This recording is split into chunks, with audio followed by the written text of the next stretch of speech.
নিজের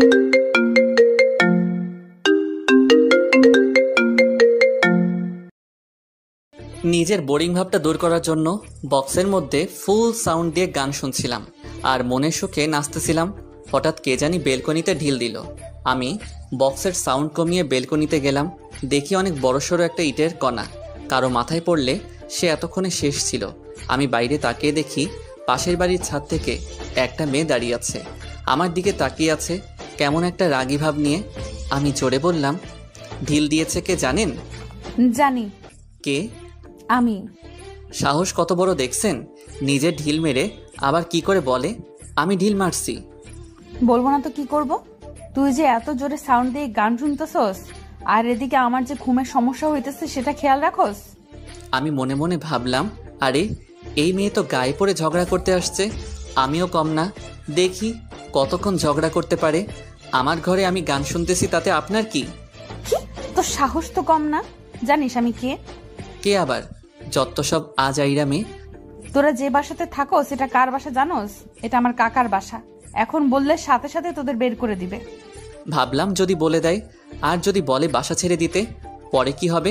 দূর, আমি হার মানব না। পরেরটা পরে দেখা যাবে। বলেন বলেন, তাতে আমার কিচ্ছু যায় আসে না। বক্স একটা না 10টা লাগিয়ে শুনবো। দাঁড়া, তোরে দেখাচ্ছি মজা। এই বলে আরেকটা ইটের কণা হাতে নিয়ে ঢিল দিয়ে বসলো। আমি প্রস্তুত ছিলাম না, ভাবছিলাম ভয় দেখাবে, কিন্তু না, ডাইরেক্ট মেরে দিল আর সোজা আমার হাতের এক সাইডে গিয়ে লাগলো। সাথে সাথে সেখান থেকে রক্ত বের হওয়া শুরু করলো। আমি দৌড় দিয়ে ঘরের ভিতরে চলে আসলাম, বক্স বন্ধ করে দিলাম। ভাবলাম মেয়েটা মনে হয় পাগল। পাগল না হলে কি করে এভাবে ঢিল মারতে পারে? কেটে যাওয়া অংশটা ধুয়ে স্যাভলন লাগিয়ে ওয়ান টাইম ব্যান্ডেজ লাগিয়ে নিলাম। বেলকনিতে উকি দিয়ে দেখি মেয়েটা আছেনি। দেখি এই কড়া রোদের মধ্যে বসে আছে। পাগল নাকি? থাক, পাগলকে ডিস্টার্ব করে লাভ নেই। ভাবলাম কোনো সুস্থ মানুষ এরকম করতে পারে না। যদি ঢিলটা মাথায় লাগতো তাহলে এতক্ষণে আকাশে থাকতাম। এমন সময় কে জানি দরজায় টোকা দিল। খুলে দেখি মা, বাবা আর ছোট বোন। মা আমার হাতে ব্যান্ডেজ দেখে বলল, কি রে, তোর হাতে ব্যান্ডেজ কেন? আরে দরজার একটু আঁচড় লাগছে। ভালো হয়েছে, খুশি হয়েছি। আমার বোনের নাম মরিয়ম, মার নাম আসমা, আব্বার নাম আব্দুল হাসান। আমি মরে গেলেও তো তুই খুশি হবি। হয়েছে, চুপ কর, এখন ঘরে ঢোক। দরজা খুলে আমার ঘরে চলে আসলাম। এসে শুয়ে রইলাম। আসলে আমরা এই বাড়িতে নতুন উঠছি। আমাদের আসল বাড়ি নরসিংদী। আমি হয়েছি ঢাকায় ছোটবেলা থেকে। ঢাকায় কিন্তু সমস্যা হলো, কোনো বাসা আর এলাকা স্থায়ীভাবে হলো না। আমার এই 22 বছরে মনে হয় 10 বার বাসা চেঞ্জ করছে আব্বাই। এইবারও তাই হয়েছে। আমার আব্বা একজন উকিল, সে অনুযায়ী সবাই সম্মান করে। গত দুদিন আগে এই বাসায় উঠছি আমরা। আজকে সকালে নতুন বাসার কিছু কেনাকাটার জন্য তারা বাজারে গিয়েছিল। সকাল থেকে একা, তাই একটু গান শুনছিলাম। তারপরও এই কাহিনী। বেলকনিতে থেকে উকি দিয়ে দেখি মেয়েটা নাই। মেয়েটাকে মনে হলো আমার থেকে বড়। মরিয়ম এসে দরজায় টোকা দিল আর বলল, ভাই, মা ডাকতেছে, খেয়ে যাইতি। তুই যা, আমি আসতেছি। খেয়ে দিয়ে দিলাম এক ঘুম। ঘুম থেকে উঠে বিকালে বের হলাম। একটা সিগারেট না খাইলে হবে না। এলাকার এক চিপার চায়ের দোকানে গিয়ে বসলাম। একটা চা আর একটা বেনসন খাইলাম। শরীরটা চাঙ্গা হয়ে গেল। সন্ধ্যায় বাসায় এসে পড়াতে বসলাম। পরদিন সকালে কলেজে যাওয়ার জন্য বের হলাম। রিকশার জন্য দাঁড়িয়ে রইলাম বাসার নিচে। পাশের বাসা থেকে একটা মেয়ে বের হলো। আমি আর চোখে তাকিয়ে অবাক হয়ে গেলাম। আরে এ তো ওই মেয়েটা। আমি না দেখার ভান করে দাঁড়িয়ে রইলাম।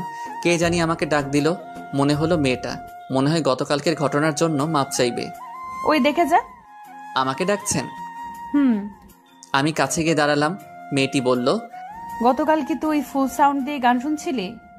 আমি মনে মনে ভাবলাম, এখন যদি বলি আমি, তাহলে আবার মাইর দিবে নাকি? তার চেয়ে ভালো না করে দেই।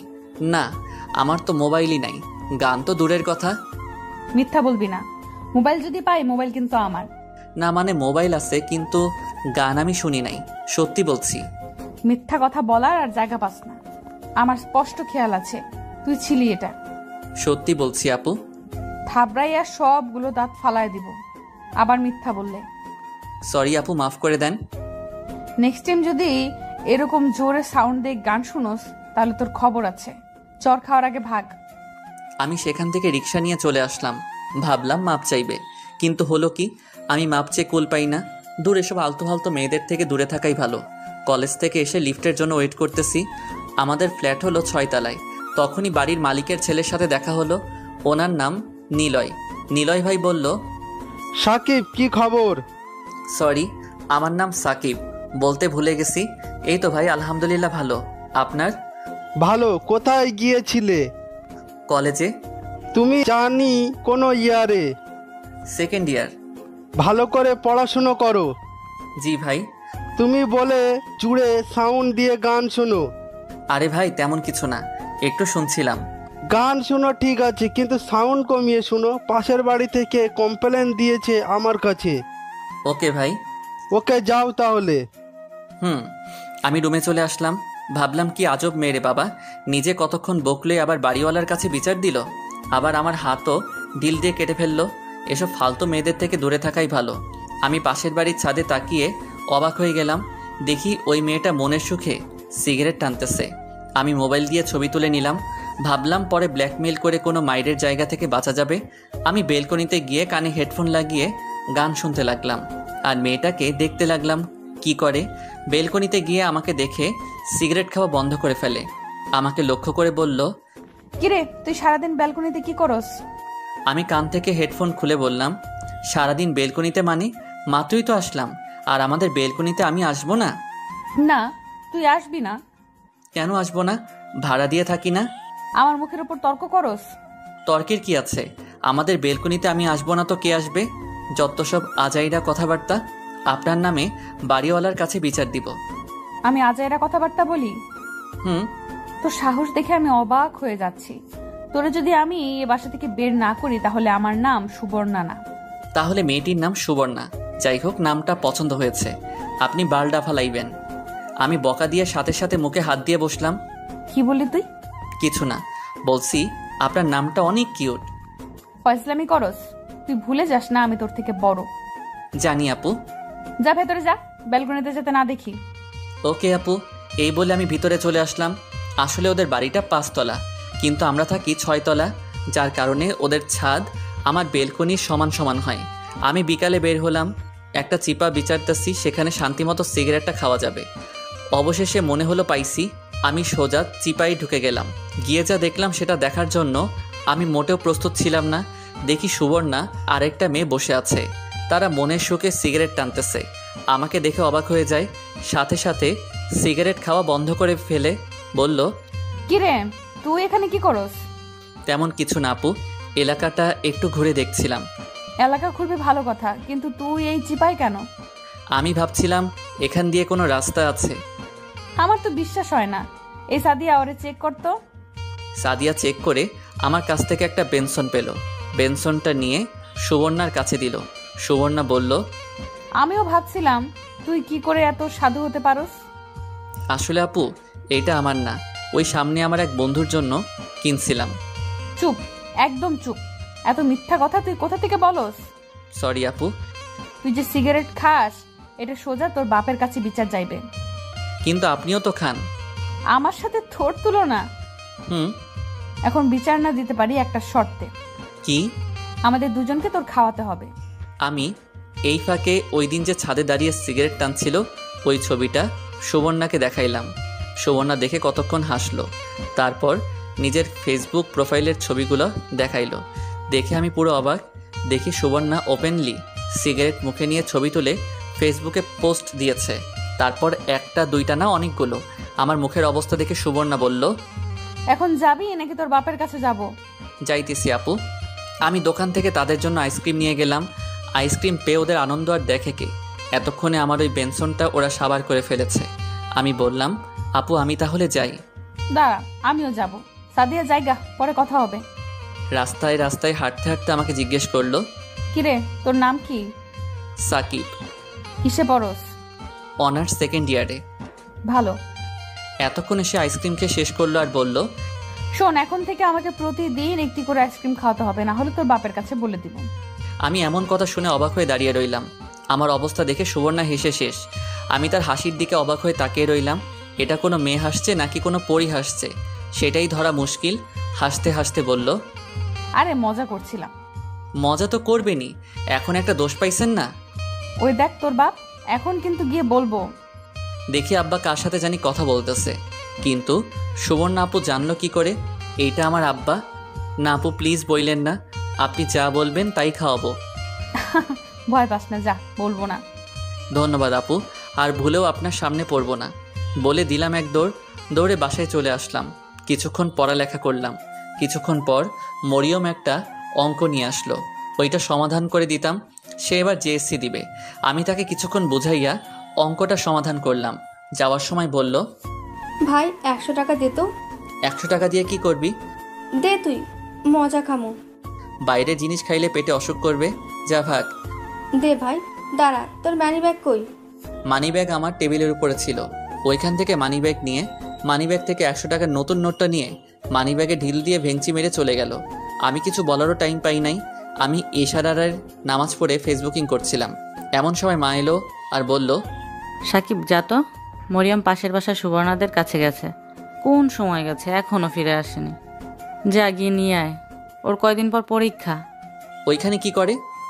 জানি না, কার বলে বার্থডে। ওইখানে যেতে দাও কেন? চিনি না, জানি না। তার এক ক্লাসমেট থাকে ওই বাসায়, আমি যেতে দেই নাই। পরে সুবর্ণা এসে নিয়ে গেছে। সুবর্ণা আবার কে? পাশের বাড়ির বাড়িওয়ালার বড় মেয়ে। আমি যেতে পারবো না। জানা, অনেক রাত হয়ে গেছে।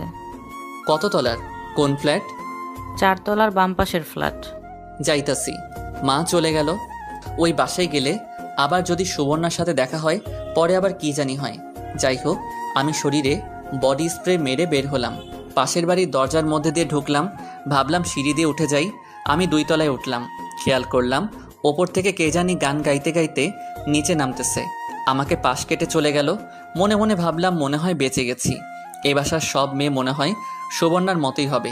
এসব মেয়েদের থেকে দূরেই থাকা ভালো। কিন্তু না, মেয়েটি মনে হয় কিছু বলল। এই যে শুনছেন? জি, আমাকে বলছেন? হ্যাঁ আপনাকে। আপনাকে আগে তো এই বাসায় দেখি নাই, এখানে কি করছেন? আমি পাশের বাসায় থাকি। এখানে এসেছি সুবর্ণা আপুদের বাসায়। কিন্তু এই বাসা তো কোনো সুবর্ণা থাকে না। কি বলেন? আমার মতো বলল। 4 তলার বাম পাশের ফ্ল্যাটে থাকে। আপনার মা কিছু জানে না, সুবর্ণরা থাকে এই বাসার পরের বাড়িতে। না, এই বাসায় থাকে। শোনেন, আমি এই বাসায় 10 বছর ধরে থাকছি, আমি জানি না। কিন্তু মা তো বলল, আর আমিও দেখছি সুবর্ণা এই বাসায় থাকে। বললাম না এই বাসায় থাকে না। এখন যদি আপনার উপরে যান তাহলে আপনার নামে কমপ্লেইন দিব। আপনি এই বাসায় চুরি করার জন্য ঢুকেছেন। এই মেয়ের এই কথা শুনে আমি কথা বলার ভাষা হারিয়ে ফেলেছি। মেয়েটি বলে কি দেখো, জানতাম মালিক যেমন ভাড়াটিয়ারা তো ওই রকমই হবে। কি বলবো কিছুই বুঝতেছি না। আমি বললাম, যান আপনি গিয়ে বলেন। মেয়েটা আমার হাত ধরে চিৎকার করতে থাকে, চোর ধরেছি, চোর চোর চোর চোর। ছাড়েন আমাকে, ছাড়েন, ছাড়েন বলছি। ওপর থেকে এক মেয়ে এসে বলল, মিলি, কি হচ্ছে এখানে? আমি চেয়ে দেখি সুবর্ণা। যাক, মনে হলো বাঁচা গেল। তার মানে শয়তান মেয়েটার নাম মিলি। আপু চোর ধরেছি, আপনাদের ফ্ল্যাটে চুরি করতে আসছে। মিলি, ওকে ছাড় আর নিচে যা।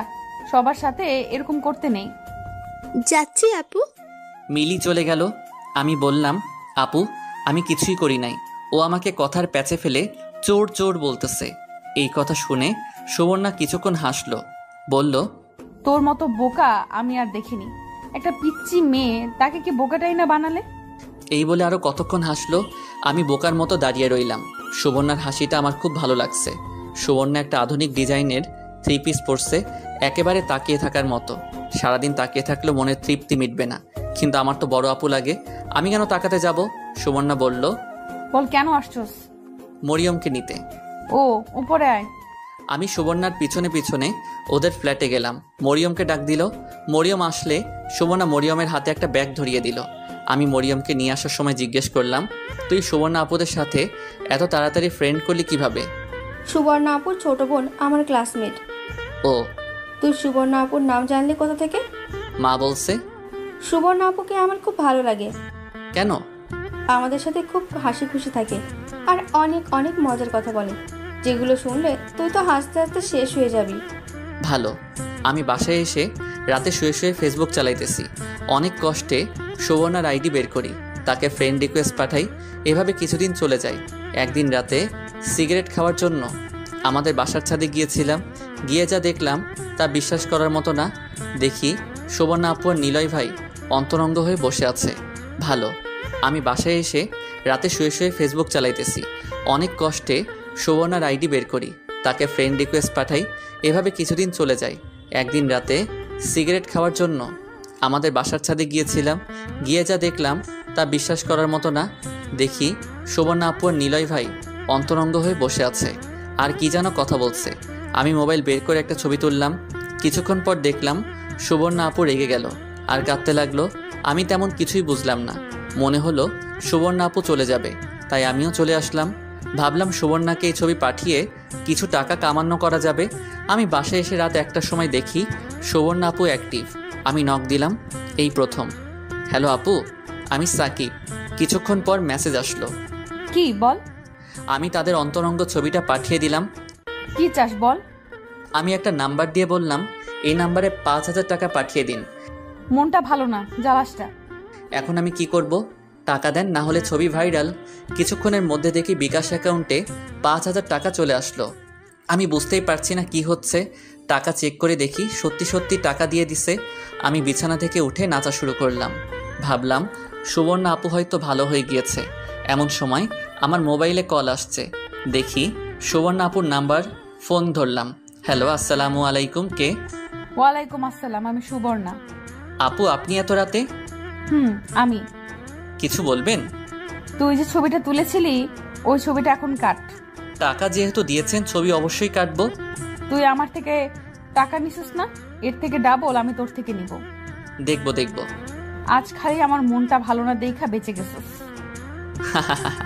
এই বলে ফোন কেটে দিলাম।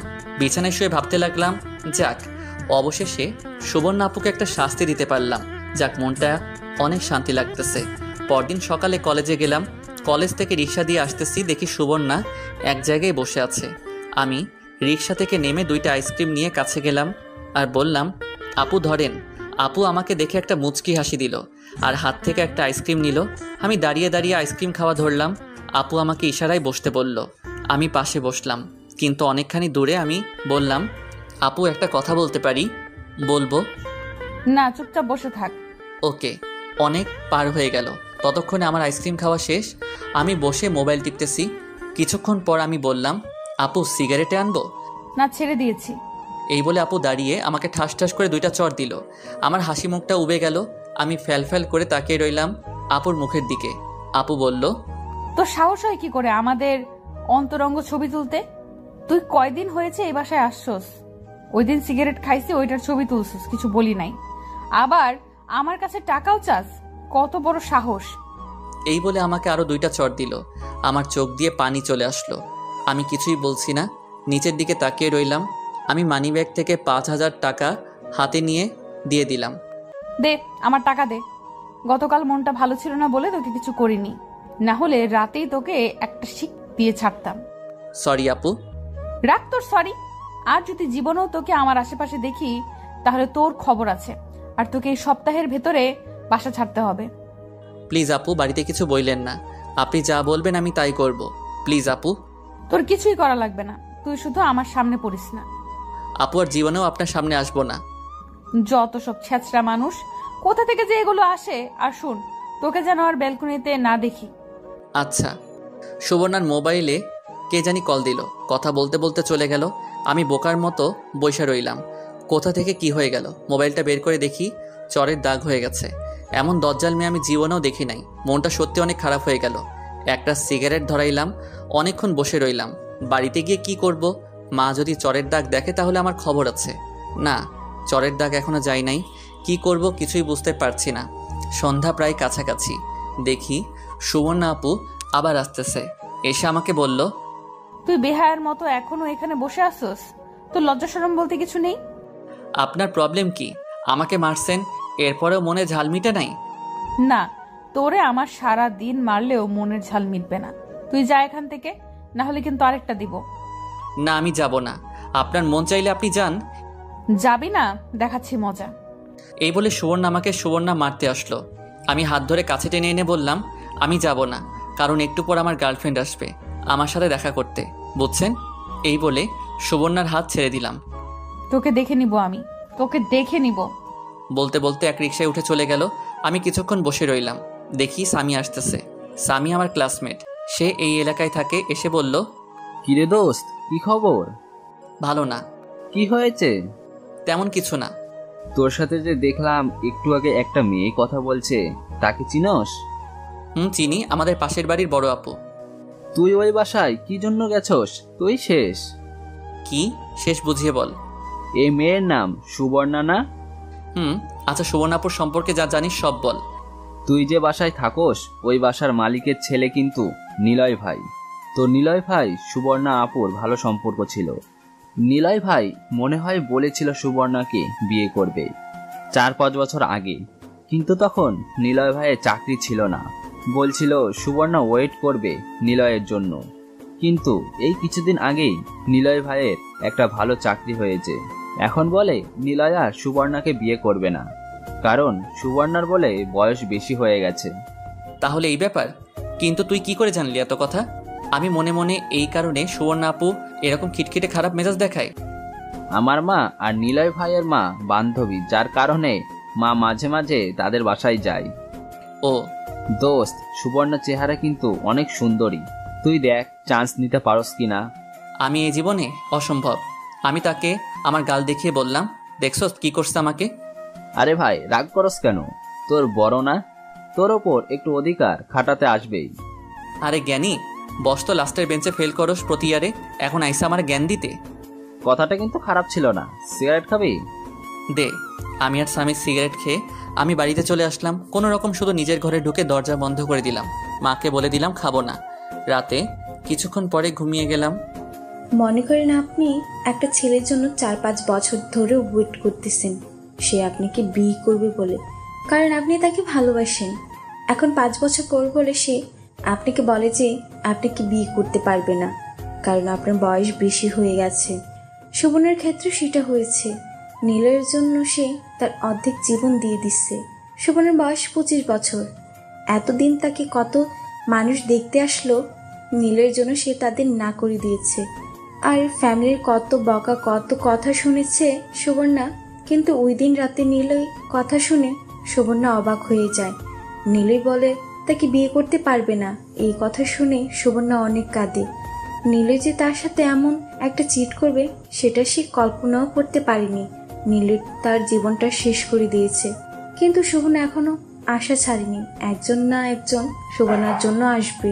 অনেকদিন ধরে সুবর্ণার পাশের বাড়ির এক ভাড়াটে অনেক জ্বালাচ্ছে। গতকাল রাতে সাব্বির নখ দিয়ে একটা ছবি পাঠিয়ে বলে 5,000 টাকা দিতে। কিছুক্ষণ আগে নীলের সাথে সম্পর্ক শেষ করে আসছে, যার কারণে মনটা খুব খারাপ ছিল, তাই কোনো চিন্তা ভাবনা না করে টাকা দিয়ে দিয়েছিল। কিন্তু আজকে সুবর্ণা তাকে ইচ্ছে মতো ধুলাই দিয়েছে। পিচ ছেলে কথা বেশি বলে, আরেকদিন সামনে আসুক আচ্ছা মতো আরও ধুলাই করে দিবে। এমন সময় সুবর্ণার মা ঘরে প্রবেশ করলো। সুবর্ণা খেয়াল করলো তার মার চোখ মুখ রাগে আগুন জ্বলছে। দিলি তো সব শেষ করে? কি শেষ করলাম? এতদিন তুই নিলয়ের জন্য তুই সব শেষ করে দিলি, কোনো লাভ হলো? আর তুই আমাদের মান সম্মান সব শেষ করে দিলি। নিলয় যে এত বাটপারে চিটারি করবে আমার সাথে, সেটাকে আমি জানতাম? তোরে কতবার বলেছিলাম বিয়েটা করেন, শুনলেন না আমার কথা? পাড়ার মানুষের সামনে মুখ দেখাবো কি করে? আমার কিছু করার আছে এখানে? তুই কি করবি? সব জ্বালা আমার। যদি আমার কথা মতো বিয়ে করতি তাহলে আজ আমার একটা ভোগান্তি পোহাতে হতো না। আর যাতে নিলয়ের আশেপাশে তোকে না দেখি, আল্লাহ আল্লাহ কর যাতে তোকে কেউ দেখতে না। সব শেষ করলি তুই। এই বলে সুবর্ণার মা বের হয়ে গেল। সুবর্ণার মনটা খারাপ হয়ে গেল। ধুর, আর ভালো লাগে না কিছু। যাই ছাদ থেকে ঘুরে আসি। ছাদে এসে এক কর্নার বসে মোবাইল টিপছিল। এখন একটা সিগারেট অনেক মিস করছি সুবর্ণা। সাব্বিরদের ফ্ল্যাটের দিকে তাকিয়ে দেখে সাব্বির বারান্দায় বসে গিটার বাজাচ্ছে। সাব্বির সুবর্ণাকে দেখে চলে যায়। সুবর্ণা হেসে শেষ। ছেলেটা মনে হয় সত্যি অনেক ভয় পেয়েছে। সুবর্ণা বাসায় এসে ঘুমিয়ে যায়। আমি পরদিন সকালে কলেজে গেলাম। কলেজে গিয়ে সামিরের সাথে দেখা। কিরে খবর কি? ভালো, চল ওই জায়গায় বসি। চল। আমি আর সামি একসাথে বসে কথা বলতেছি, এমন সময় দেখি সামির গার্লফ্রেন্ড আসছে, সাথে আরেকটি মেয়ে। আমাকে দেখে সালাম দিল, আমি সালামের উত্তর দিলাম। সামির গার্লফ্রেন্ডের নাম জাকিয়া। জাকিয়া বলল, সামি, এ হলো নাদিরা, আমার কাজিন। সেই কলেজে নতুন আসছে। ভালো। সামি, তোরা কথা বল, আমি যাই। আরে বস না, আমিও তো যাব। ওকে। সামি আর জাকিয়া উঠে চলে গেল। একটু দূরে গিয়ে বসলো। নাদিরা বলল, ভাইয়া বসতে পারি? বসেন। আমার একটু কাজ আছে, আমাকে এখন যেতে হবে। এই সামি, যাই, পরে কথা হবে। আমি রিক্সা দিয়ে বাসায় আসতেছি। এদিক ওদিক তাকিয়ে দেখলাম একটা ব্যাংক। মনে হলো, আরে আমার তো কোনো ব্যাংক অ্যাকাউন্ট নাই, যাই ব্যাংক থেকে ঘুরে আসি। রিক্সা দাঁড় করিয়ে ব্যাংকে ঢুকে গেলাম। তাকিয়ে দেখি অনেক মানুষ। কার কাছে যাব? সামনে একজনকে বললাম, ভাই আমি নতুন একটা ব্যাংক অ্যাকাউন্ট খুলবো। 3 তলায় জমির ভাইয়ের সাথে দেখা করেন। আমি 3 তলায় এসে জমির ভাইয়ের টেবিল খুঁজে বের করলাম। দেখি অনেক মানুষ। কি করব? আমি 2-1জনকে টপকিয়ে বললাম, ভাই নতুন একটা অ্যাকাউন্ট খুলবো। এখান থেকে 4 টেবিল পরে। আমি 3টা টেবিল পাস করে দেখলাম 4 নাম্বার টেবিলটা অনেক দূরে, কিন্তু টেবিলটা খালি। আমি টেবিলের কাছে গিয়ে একটা চেয়ারে বসে পড়লাম। অনেকক্ষণ হয়ে গেল, কেউ আসছে না। ভাবলাম চলে যাব এমন সময় একটা মেয়ে এসে বলল, কি লাগবে বলেন? আমি তাকিয়ে অবাক না হয়ে পারলাম না। দেখি সুবর্ণা আমার সামনে দাঁড়িয়ে আছে। এখন কি করব? আমি চেয়ার থেকে উঠে চলে আসতে লাগলাম। ওই দাঁড়া, কোথায় যাস? এখানে আয়। আমি আবার কাছে গেলাম, চেয়ারে বসলাম। কি জন্য আসছস? একটা অ্যাকাউন্ট খুলবো, জমির ভাই পাঠাইছে। কার জন্য? আমার জন্য। এই নে ফর্ম, আগামীকাল এটা পূরণ করে নিয়ে আসবি। রাখেন আপনার ফর্ম, আমি আর ব্যাংকের মুখই দেখবো না। তোরে বলছি না ফর্ম আনতে? ফর্ম পূরণ করবি, সাথে তোর আইডি কার্ডের ছবি নিয়ে আসবি। ওকে, এখন আমি যাই। এই বলে সোজা আমি বাসায় চলে আসলাম। আগে যদি জানতাম এখানে সুবর্ণা চাকরি করে, তাহলে সেখানে আমি জীবনেও যাইতাম না। এখন সামনে পড়লে আবার একটা ঝামেলা করবে, আর ভুলেও সুবর্ণার সামনে পড়া যাবে না। এভাবে অনেক দিন চলে গেল। একদিন নিলয় ভাই এসে তার বিয়ের কার্ড দিয়ে গেল। দেখি আর 1 সপ্তাহ পর নিলয় ভাইয়ের বিয়ে। সুবর্ণা বেচারি মনে হয় কেঁদে কেঁদে শেষ। ঠিকই আছে, এটা তার প্রাপ্য। আমাকে অনেক জ্বালাইছে। আমি বিকালে বেলকনিতে গিয়ে গিটার বাজাইতেছি। নিচে তাকিয়ে দেখি সুবর্ণা এসেছে। আমাকে লক্ষ্য করে বলল, কিরে কি করিস? গিটার বাজাই। পরে তুই আর ব্যাংকে যাস নাই কেন? আপনি তো বলছিলেন আপনার সামনে না পড়তাম। আরে মজা করছি। মজা করছেন? সামনে পড়লে পরে আবার মারতেন। আরে মারতাম না, তুই নিচে আয়, তোর সাথে এক জায়গায় যাব। না, আমি আপনার সাথে কোথাও যাব না। না গেলে পরে খবর আছে। ভালো হয়েছে, আপনার সাথে কোথাও যাব না। আয় প্লিজ।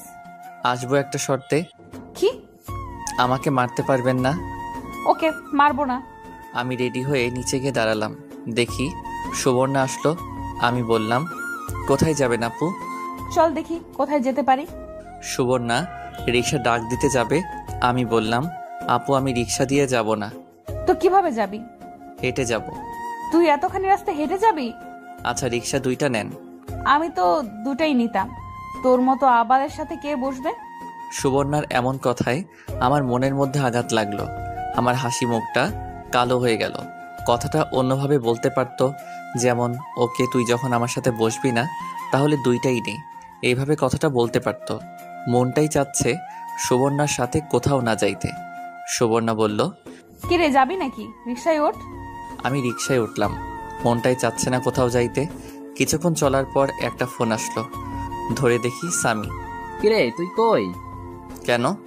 এলাকার পাশে একটা বাগান আছে না, ওইখানে আয়। না রে দোস্ত, আসতে পারবো না। আয় না বেটা, অনেক মজা হবে। আমি আছি, জাকিয়া আছে, নাদিয়াও আছে। না রে দোস্ত, এখন আসতে পারবো না। আমি এক জায়গায় যাইতেছি। তুই কোথায় যাইতাছস? জানি না, একটু পরে ফোন কর। আমি রিক্সা থেকে নেমে সুবর্ণাকে জিজ্ঞেস করলাম, আপু কোথায় যাইতেছেন? কেন? তোকে বলছি না আমার সাথে আসতে? না, বলেন কোথায়? ওই যে সামনের বাগানে। ওকে। সামিকে ফোন দিয়ে বলে দিলাম আমি আসতেছি। তো সেখানে চলে আসলাম। দেখি সামিরা এক জায়গায় বসে আড্ডা দিতেছে। আমি সুবর্ণাকে বললাম, ওই যে আমার বন্ধুরা, আপনি একটু ঘোরেন, আমি তাদের সাথে কথা বলে আসি। না, ওদের সাথে পরে যাস। চল এদিকটা থেকে হেঁটে আসি। প্লিজ আপু, একটু দাঁড়ান, তাহলে আপনিও চলেন। না, আমি যাব না। 2 মিনিটের ভেতর কাজ শেষ কর। ওকে। আমি সামিদের কাছে চাই। সামি বলল, দোস্ত আসতেছ, বস। না রে, সুবর্ণা আপু আসছে। কি বলবি বল। আরে তারে আবার নিয়ে আসতে গেলে কেন? সেই তো আমাকে এখানে নিয়ে আসলো। তারে বল চলে যেতে। পাগল নাকি? পরে আমার খবর আছে। প্লিজ ভাইয়া থাকেন না। নাদিরা ঠিকই বলেছে। না রে দোস্ত, আমি তোদের সাথে পরে দেখা করব। এই বলে আমি চলে আসলাম সুবর্ণার কাছে। সুবর্ণা বলল, চল ওই দিকটায় যাই। ওকে চলেন। তারপর দুজন হেঁটে সামনে গেলাম। দেখি আইসক্রিমের দোকান। আমি সেখান থেকে গিয়ে আইসক্রিম আনলাম, সুবর্ণাকে একটা দিলাম। সুবর্ণা বলল, চল ওইদিকে গিয়ে বসি। ওকে। আমি আর সুবর্ণা গিয়ে বসলাম এক জায়গায়। আমি অনেকখানি দূরে বসলাম। সুবর্ণা বলল, তুই কি আমাকে ভয় পাস? অনেক। ভয় পাবি কেন? আমি কি বাঘ না ভাল্লুক? না, আপনি অনেক রাগী, তাই আপনাকে অনেক ভয় করে। আরে না, হুম আসলে তোকে অনেক মারছি, সেই জন্য সরি। আমি কিছু বলতে যাব, পিছন থেকে নাদিরা বলল, সাকিব ভাইয়া আপনার সাথে কথা ছিল। আমার সাথে? আপু একটু বসেন, আমি আসতেছি। আমি উঠে নাদিরার সাথে গেলাম। কি বলবা বলো? আপনাকে অনেক আগেই বলতে যাচ্ছিলাম এই কথাটা, কিন্তু সাহস হচ্ছিল না। বলেন। আমার আপনাকে ভালো লাগে। আমি এমন কথা শুনে আমি অবাক হয়ে যাই। এই পর্যন্ত আমাকে কেউ বলল না আমাকে ভালো লাগে কিংবা আমাকে পছন্দ করে। আজ এমন কথা শুনে সত্যি অবাক লাগছে, আর নিজেকে সত্যি ভাগ্যবান মনে হচ্ছে। নাদিরা খুব সুন্দরী। আমি মনে মনে এমন একটা মেয়ে চাচ্ছিলাম। আমি বললাম, ভালো। এই প্রথমবার এমন কথা শুনে ভালো লাগছে। প্লিজ আপনার নাম্বারটা দেন। মোবাইল দিয়ে বলল। আমি মোবাইলের মধ্যে আমার নাম্বার দিয়ে দিলাম। প্লিজ কল ধরেন। ওকে। তাহলে আমি যাই। সাবধানে যাইও। আপনিও। নাদিরা চলে গেল। এতক্ষণ সুবর্ণার কথা মনেই ছিল না। চেয়ে দেখি সুবর্ণা বসে আছে। আমি গিয়ে বললাম, আপু চলেন বাড়ি যাই। ওই মেয়েটা কি বলছে? তেমন কিছু না। বল। আসলে কি জানেন, আজ পর্যন্ত কোনো মেয়ে আমাকে লাইক করেনি।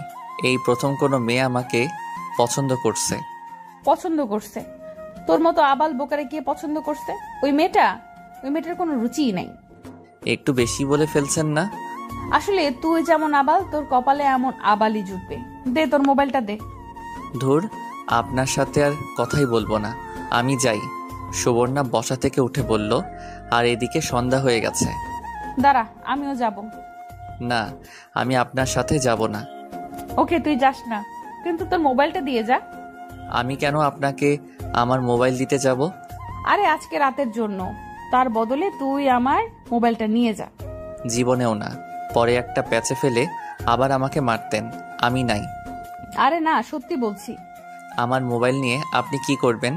তেমন কিছু না, শুধু তোর পিচ্ছি গার্লফ্রেন্ডের সাথে কথা বলবো। পরে একদিন নিয়ে আসলে ইচ্ছা মতো কথা বললেন। আমি এত কিছু জানি না। তোর মোবাইল আমার লাগবে, আর এখন তুই দিবি। না, দিব না। ওকে, তোকে দেখে নিব। দেখেন। আমি গেলাম। ওই রিক্সা। আমি অপর পাশে চেয়ে দেখি রিক্সা একটা, আর কোনো রিক্সা নেই। রিক্সা ধরতে গেলে প্রায় অনেকখানি পথ হেঁটে যেতে হবে। আমি ভাবলাম গেলে যাব হেঁটে, প্রবলেম কি? সুবর্ণা বলল, কি রে, রিক্সা তো একটাই, তুই যাবি কি করে? আপনি যান, আমি আসবো নে। আমার টেনশন আপনাকে করতে হবে না। কেন, আমার সাথে আয়। মরেও গেলে না। আরে মামা চলেন। মামা আপনি আপুকে নিয়ে যান, আমি আসতেছি। যা, তুই না আসলে আমার কি। ওই মামা চলেন। দেখি সুবর্ণা চলে যাচ্ছে। একটু সামনে গিয়ে রিক্সা দাঁড় করালো। সুবর্ণা রিক্সা থেকে নেমে সোজা আমার কাছে আসলো। আমার হাত ধরে টানতে টানতে রিক্সার কাছে নিয়ে গেল। বলল, ওই রিক্সায় ওঠ। না, আমি উঠবো না। মায়ের খাওয়ার আগে ওঠ। আমি ভাবলাম নিশ্চয়ই না উঠলে চর মেরে বসবে, তার চেয়ে ভালো উঠে যাই। আমি রিক্সায় উঠে পড়লাম। সুবর্ণা আমার পাশে উঠে পড়ল। একজনের শরীর আরেকজনের সাথে ধাক্কা লাগছে। আমি সুবর্ণার মুখের দিকে তাকালাম। দেখি সুবর্ণা জিনিসটা এনজয় করছে। আমি ভাবলাম ওর যদি কোনো প্রবলেম না থাকে তাহলে আমার কি প্রবলেম, আমিও এনজয় করি। যখন আমরা এলাকায় ঢুকি, সুবর্ণা বলল, মামা রিক্সা দাঁড় করান। রিক্সা দাঁড় করান কেন? এলাকায় ঢুকছস, এখন আমাকে আর তোকে যদি এইভাবে কেউ দেখে তাহলে তোর 12টা বাজাবে, আমারও 12টা বাজবে। কি 12টা বাজবে? ইস ন্যাকা, যেন কিছুই বোঝে না। নাম রিক্সা থেকে, আরেকটা রিক্সা নিয়ে আয়। আমি নেমে আরেক রিক্সা নিয়ে বাড়িতে আসলাম। এসে পড়াতে বসলাম। সামনে পরীক্ষা, সবসময় রেজাল্ট খুব ভালো হয় না, মোটামুটি হয়। আর অপেক্ষা করতে লাগলাম কোন সময় নাদিরা ফোন দেয়। সুবর্ণার সাথে আজকে একসাথে এক রিকশায় বসলাম। এখানে আমার কোনো দোষ ছিল না, বিপদে পড়ে এমন হয়েছে। আমার তেমন কোনো ইচ্ছাই ছিল না। আমি পড়াতে মন দিলাম। কে জানি দরজায় কলিং দিল। মা গিয়ে দরজা খুলল। সুবর্ণার মনটা একটু ভালো না। আর কয়েকদিন পর নিলয়ের বিয়ে। নিলয়ের বিয়ের হওয়ার কথা ছিল সুবর্ণার সাথে, ওই বিয়ে হচ্ছে আরেকজনের সাথে। এমন কথা ভাবতেই ভিতরটা কেঁপে ওঠে সুবর্ণার। ওই দিন রাতে সুবর্ণার মা ঘরে আসে। সুবর্ণার মা এসে বলে, কিরে এখন কি করবি? নিলয় তো বিয়ে করে ফেলতেছে। আমি করব কি? তোর বাবাকে রাস্তার মানুষ জিজ্ঞাসা করে তোর বিয়ের কথা। সব দোষ নিলয়ের। সব দোষ তোর আর তোর বাবার। তুই যদি আমার কথা মতো বিয়ে করতি তাহলে এমন হতো না। মেয়ের সাথে সাথে বাপেরও তাল দিয়েছে, এখন বোঝো। এমন সময় সুবর্ণার আব্বা ঘরে ঢোকে। সুবর্ণার মাকে বলে চলে যেতে। সুবর্ণার আব্বা বলে, কিরে, তোর জন্য ছেলে দেখতেছি, তোর কি পছন্দের কেউ আছে? না আব্বা। আমি কি তোর জন্য ছেলে দেখবো? না আব্বা, আপনি আমাকে কিছুদিন সময় দেন, পরে আমি আপনাকে জানাইতেছি। তোরা 1 মাস টাইম দিলাম, 1 মাসের মধ্যে তুই কাকে বিয়ে করবি আমাকে জানা। ঠিক আছে আব্বা। 1 মাস পর আমি যাকে বলবো তাকেই বিয়ে করতে হবে। ঠিক আছে আব্বা। এই বলে শোভনের বাবা চলে গেল। এখন শোভনা পাগলের মতো ছুটতেছে, কিন্তু কাউকেই পাচ্ছে না। একটা সময় ছিল শোভনার জন্য কত ছেলে পাগল ছিল। নীলয়ের মুখের দিকে তাকিয়ে সবাইকে ইগনোর করছিল, কিন্তু সেই নীলয় কুত্তার বাচ্চা এখন অন্য কাউকে বিয়ে করতেছে। শোভনা একজনকে পেয়েছে, সেটা আর কেউ না, সেটা হলো সাব্বির। সাব্বিরকে যদি ভালো করে দেখে তাহলে সাব্বির ভদ্র, হ্যান্ডসাম, সব দিক থেকেই পারফেক্ট। সমস্যা একটা, সেটা হলো বয়সে ছোট। কিন্তু সে কি শোভনাকে ভালোবাসবে? তোর কোনো মতে বিয়ে করতে পারলেই হবে। ভালোবাসবে না, তার কাছ থেকে ভালোবাসা আদায় করবে। এখন কাজ শুধু সাব্বিরকে লাইনে আনা। আজকে ঠিক করলো সাব্বিরকে নিয়েও কোথাও ঘুরতে যাবে। সেখানে গিয়ে দেখে একটা মেয়ে এসে সাব্বিরকে ভালোবাসে। এই মেয়েকে বিচার করতে হবে। তাই বলছিল সাব্বিরকে ফোনটা দিতে, কিন্তু সাব্বির তো দিবেই না। আর সুবর্ণ নাচরবান্দা রাতে গিয়ে সাব্বিরের বাসায় নক করলো। 2 বার নক করার পর সাব্বির মা এসে দরজা খুলে দিল। সুবর্ণা বলল, আন্টি আসসালামু আলাইকুম, কেমন আছেন? ওয়ালাইকুম আসসালাম। তুমি জানো কে? মনে পড়ছে, তুমি সুবর্ণা? জি আন্টি, আমি সুবর্ণা। ভিতরে এসো মা। সুবর্ণা ভেতরে গেল, দেখে সাব্বিরের মা রান্না করছে। সুবর্ণা বলল, আন্টি মরিয়ম কোথায়? ওই রুমে। সুবর্ণা প্রথমে মরিয়মের রুমে গেল।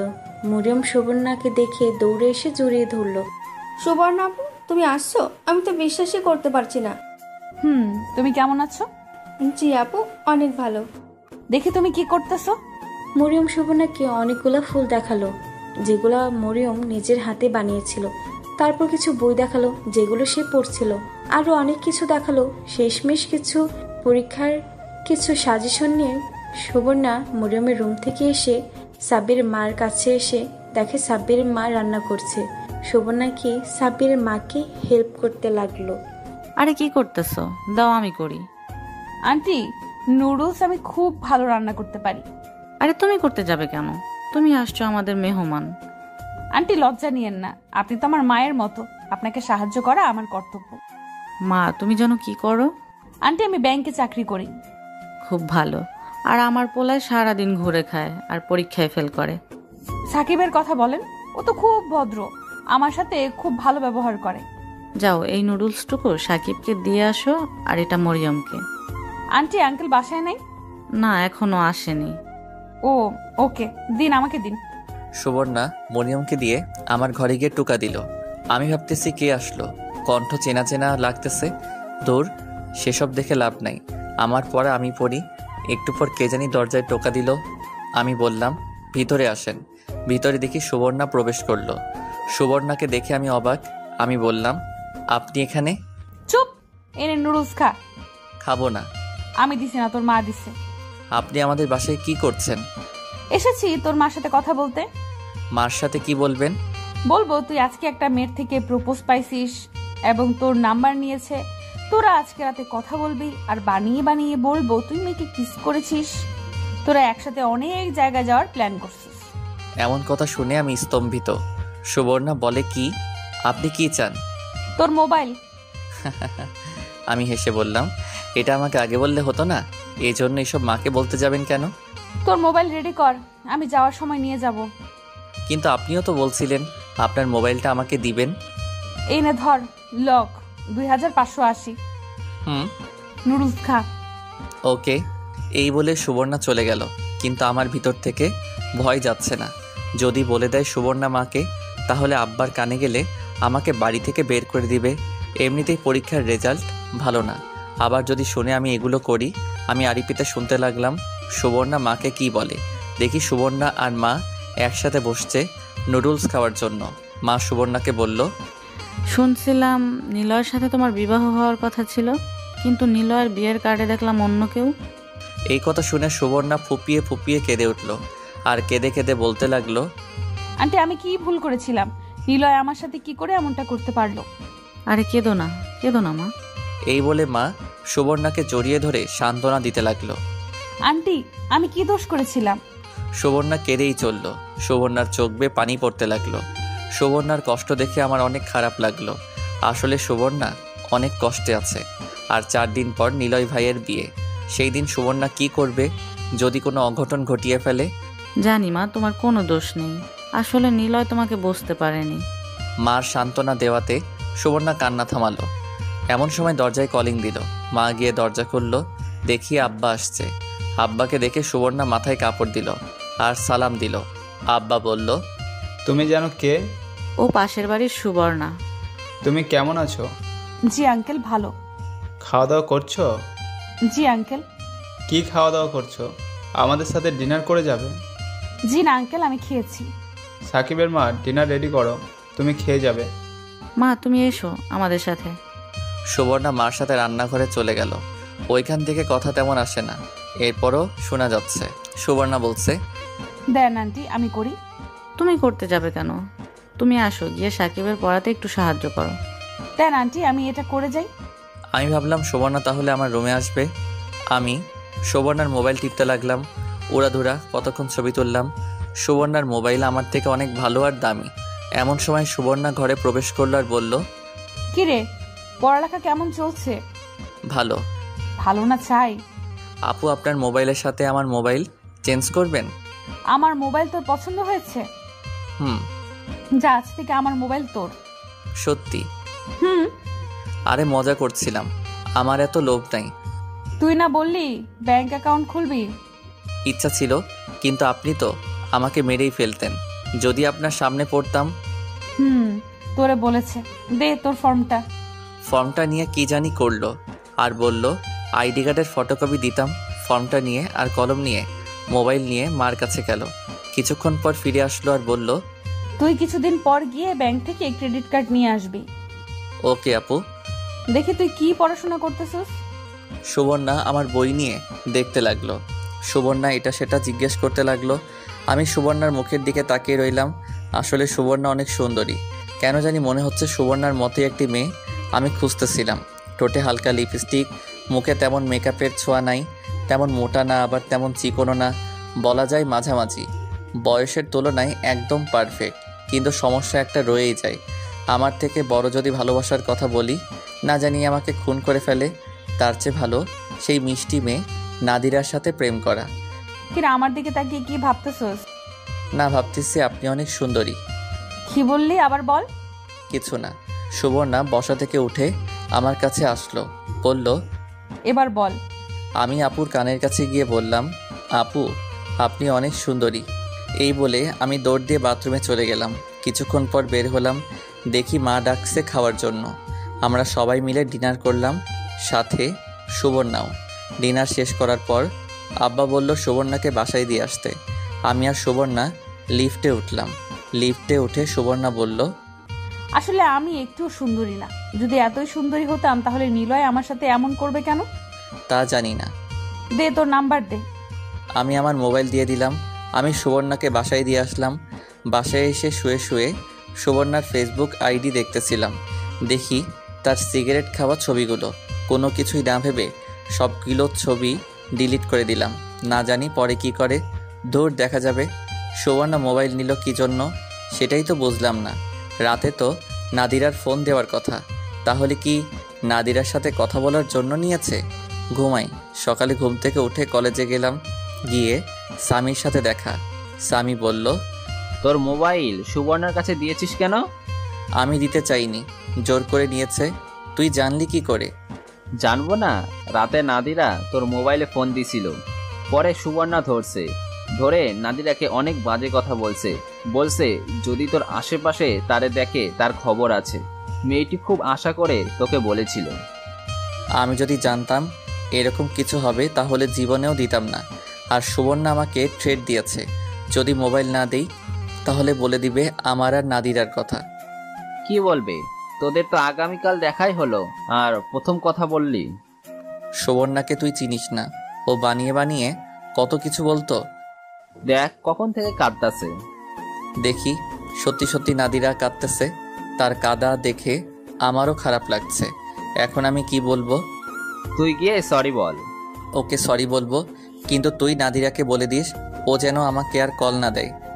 ওকে বলে দিব, তুই এখন গিয়ে সরি বল। আমি গিয়ে নাদিরার কাছে সরি বললাম। সুবর্ণা কাজটা কি করলো? মেয়েটির সাথে কি বাজে ব্যবহারটাই না করলো। আমি রিক্সা দিয়ে আসার সময় দেখি সুবর্ণা তার ব্যাংকের সামনে বসে আছে। আমি কাছে গিয়ে দাঁড়ালাম। সুবর্ণা বলল, তুই আসছস? বস। আপনি নাদিরাকে কি বলছেন? যা বলার বলছি। দেন আমার মোবাইল দেন। নে তোর মোবাইল, আমার মোবাইল দে। আপনার বাজে ব্যবহারের কারণে আমাকে নাদিরার কাছে সরি বলতে হয়েছে। ভালো হয়েছে। আর আপনার সাথে কোনো কথা নাই, আমাদের বাসায় আর যাবেন না। তোর বাসায় যাওয়ার জন্য আমি পড়ে রয়েছি। তুই কিন্তু আমার সাথে বাজে ব্যবহার করতেছস। আপনি যেমন আপনার সাথে তেমনই করব। আমি কেমন? আমি কানে কানে গিয়ে বললাম, একটা ফালতু মেয়ে। এই বলে আমি হাঁটা ধরলাম। আমি সোজা বাসায় চলে আসলাম। নিলয় ভাইয়ের বিয়ে উপলক্ষে পুরো বাড়ি সাজানো হয়েছে। নিলয় ভাইয়ের বিয়ে উপলক্ষে অনেক অতিথি বাড়িতে আসা যাওয়া করছে, কিন্তু আমার মন একটু ভালো না। কারণ হলো সুবর্ণার জন্য মনটা কেমন একটা টান অনুভব করছে, যদিও আমার থেকে বড়। পরদিন নিলয় ভাইয়ের গায়ে হলুদ। জানি না সুবর্ণা কি করছে, নিশ্চয়ই ঘরে বসে কাঁদতেছে। পরদিন ভাবছিলাম সুবর্ণার সাথে দেখা হবে, কিন্তু না, রাতে বেলকনিতে বসে আছি। একটু পর দেখি সুবর্ণা ছাদে এসে এক কোনায় বসে পড়ছে। ভাবলাম নিশ্চয়ই সুবর্ণার মনটা খারাপ। আমি ডাক না দিয়ে ওদের বাসার ছাদে গেলাম। গিয়ে সুবর্ণার কাছে গেলাম। দেখি সুবর্ণা শাড়ি পরছে। কিছুটা অন্ধকার, কিন্তু বোঝা যাচ্ছে সব কিছু। এত সুন্দরী লাগছিল সুবর্ণাকে। আমি বললাম, আপু আমি সাকিব, কেমন আছেন? ভালো না রে। কেন, মন খারাপ? আমি ভালো করে তাকিয়ে দেখি সুবর্ণার চোখে পানি। আমি গিয়ে পাশে বসলাম। নিলয় ভাইয়ের জন্য মন খারাপ হচ্ছে। সুবর্ণা আমার গেঞ্জির কালার ধরে বলল, চুপ, ওই হারামির নাম আমার মুখের সামনে আনবি না। ওকে। তুই আমার থেকে কত বছরের ছোট? জানি না। আমার মতে তুই আমার থেকে 3 বছরের ছোট। হয়তো। তুই তো আমার ছোট ভাই। জি আপু। আমি তোকে একটা কথা বলতে চাই। বলেন। আমার আব্বু বলছে আমাকে 1 মাসের মধ্যে বিয়ে করতে, না হলে আব্বু যার কাছে মন চায় তার কাছে বিয়ে দিয়ে দিবে। সে তো ভালো কথা। আপনার আব্বু নিশ্চয়ই কোনো খারাপ ছেলের সাথে আপনাকে বিয়ে দিবে না। তা তুই ঠিক বলছিস। কিন্তু আমার কেমন জানি ভয় করছে। ভয়ের কি আছে? জানি না। আমাকে তোর কেমন লাগে? ভালো লাগে, কিন্তু। কিন্তু কি? আমি দেখতে খারাপ? বয়সে বুড়ি হয়ে গেছি? তেমনটা বোঝাতে চাইনি তো। আমার ভালো লাগা আপনার কি আসবে আর যাইবে? অনেক কিছু। আর একটু কাছে এসে বস, আমার ভয় করছে। আমি কি করব বুঝতে পারছি না। চলে যাব না এমনিতেই সুবর্ণার মনটা খারাপ? আমি কাছে গিয়ে সুবর্ণার শরীরের সাথে লেগে বসলাম। সুবর্ণার শরীর থেকে একটা মিষ্টি গন্ধ আসছে, যেটা আমার খুব ভালো লাগছে। সুবর্ণা বলল, এইভাবে সবসময় আমার পাশে থাকবি? আমি কি বলবো বুঝতে পারছি না। সুবর্ণা বলে কি, আমি যদি সুবর্ণার পাল্লায় পড়ি তাহলে আমাকে জানি কি করে। এমনিতেই আমাকে যেই জ্বালান জ্বালাইছে, আবার যদি আমাকে বিয়ে করার কথা বলে তাহলে আমি শেষ। আর বললেই হলো নাকি, আমার বিয়ে হতে আরও অনেক দেরি। চেষ্টা করব। সুবর্ণা আমার চোখের দিকে তাকালো। মনে হয় ভেবেছিল আমি হ্যাঁ বলবো। আর হ্যাঁ বলবো আমি? পাগল নাকি? সুবর্ণা আমার দুর্বলতার সুযোগ নিয়ে আমাকে পটাতে চাইছে। আমি নাই, এই মেয়ে যদি আমার কপালে আসে তাহলে আমার আর রক্ষা নাই। তার চেয়ে ভালো কেটে পড়ি। সুবর্ণা আমার হাত ধরে কাঁদতে লাগলো। তার হাতের ছোঁয়া আমার শরীরে একটা শিহরণ খেলে গেল। মনে হচ্ছে আমি ঘামতেছি। সুবর্ণা আমার হাত শক্ত করে ধরলো, বলল, বল তুই আমার পাশে থাকবি সব সময়? আপু আমি যাই। যাস না, আর একটু বস। ওকে। সুবর্ণা আমার হাতটা আরো শক্ত করে ধরলো, কিন্তু আমি হাতটা ছাড়িয়ে নিলাম। বললাম, আপু আমাকে যেতে হবে। বল তুই নিলয়ের বিয়েতে যাবি না? ওকে, যাব না। আমার মনটা একটু ভালো না, চল না আগামীকাল কোথাও ঘুরতে যাই। না, মোটেও না। কেন? আপনার সাথে কোথাও না কোথাও গেলে একটা সমস্যা হবেই। যা, তুই যেখানে বলবি সেখানেই যাব। আমি যেখানে বলবো সেখানে। তারপরেও আমি আপনার সাথে কোথাও যেতে পারবো না। কেন? যদি কিছু হয়ে যায়। আরে কিছু হবে না, আমি আছি না। কোথায় যাব? আমার যাওয়ার মতো কোনো জায়গা নেই। তাহলে আমার সাথে চল। কোথায়? যে কোনো জায়গা, তুই শুধু আমার সাথে আসবি। ওকে, তাহলে আমি যাই। ওকে, যা, চুপচাপ ঘরে বসে শুয়ে থাক, ঘর থেকে বের হবি না। না, ঘর থেকে বের হতেই হবে। কেন? একটা সিগারেট খেতে হবে। এখন চল আমার সাথে। ওকে, চলেন। আমি আর সুবর্ণা বাড়ি থেকে বের হয়ে মোড়ের দোকান পর্যন্ত পাশাপাশি হেঁটে গেলাম। গিয়ে একটা সিগারেট নিলাম। ধরিয়ে রাস্তার এক আড়ালে গিয়ে আমি সিগারেট টানতেছি। সুবর্ণা আমার পাশে এসে দাঁড়ালো, বলল, দে সিগারেট খাবো আমি। না, আপনি না ছেড়ে দিয়েছেন? এখন মন চাচ্ছে। মন চাইলে খাওয়া লাগবে। দে। আমি সিগারেট দিলাম। সে 2 টান দিয়ে আমাকে দিয়ে দিল। আমি সিগারেট শেষ করে বললাম, চলেন বাড়ি যাই। দাঁড়া। এই বলে আমার হাত ধরে টান দিয়ে একেবারে নিজের কাছে নিয়ে নিজের গোলাপি ঠোঁট 2টা আমার ঠোঁটে লাগিয়ে দিল। ছাড়তেছে না। 30 সেকেন্ড পরে ছাড়লো। এমন পরিস্থিতিতে আমি কি করব কিছুই বুঝতে পারছি না। সুবর্ণা এটা কি করলো, আমি এটা মেনে নিতে পারছি না। আমি বললাম, এটা কি করলেন? পাগল নাকি? পাগল হতে যাব কেন? তো এটা কি করলেন? যাতে তোর উপর কেউ অধিকার খাটাতে না আসে, সেজন্য আমি সেই অধিকার নিয়ে নিলাম। বললেই হলো। আমার মাথা গরম হয়ে যাচ্ছে। সুবর্ণার এমন কাজ আমি কোনোভাবেই মেনে নিতে পারছি না। বড় বলে সম্মান করি, কিন্তু তাই বলে এমন কাজ করবে? আমার মাথা গরম হলে কি জানি কি বলে ফেলি, তার কোনো ঠিক ঠিকানা থাকে না। তো চুপ, একদম চুপ। লুচ্চা মেয়ে, নিলয় ভাই আপনাকে খেয়ে ছেড়ে দিয়েছে। দেখছি না ছাদের মধ্যে আপনাদের কীর্তিকলাপ। বয়স্ক বুড়ি মেয়ে এখন আসছে আমার উপর অধিকার খাটাতে। আপনাদের মতো বেহায়া মেয়েদের আমি 2 চোখে দেখতে পারি না। আমার দুর্বলতার সুযোগ নিয়ে আপনি এমন কাজ কি করে করতে পারলেন? যত সব ফালতু মেয়ে, আর জীবনেও আমার ধারে কাছে আসবেন না। কি? আমি লুচ্চা মেয়ে, বয়স্ক বুড়ি? নিলয় আমাকে খেয়ে দিছে? ছি ছি সাকিব, ছি। তোকে আমি ভালো ভাবছিলাম। আপনি তো সবাইকে ভালো ভাবেন, নিলয় ভাইকে ভালো ভাবছিলেন না? দেখছেন কিভাবে আপনাকে খেয়ে ছেড়ে দিয়েছে। আমার তো মনে হচ্ছে আপনার পেটে। ঠাস ঠাস করে 2টা চড় দিল আমার গালে আর বলল, চুপ কুত্তা চুপ, আর একটা কথা বললে তোকে আমি খুন করে ফেলবো। মারেন আমাকে, আরও মারেন। ঠিকই আছে, নিলয় ভাই আপনাকে ছেড়ে দিয়েছে।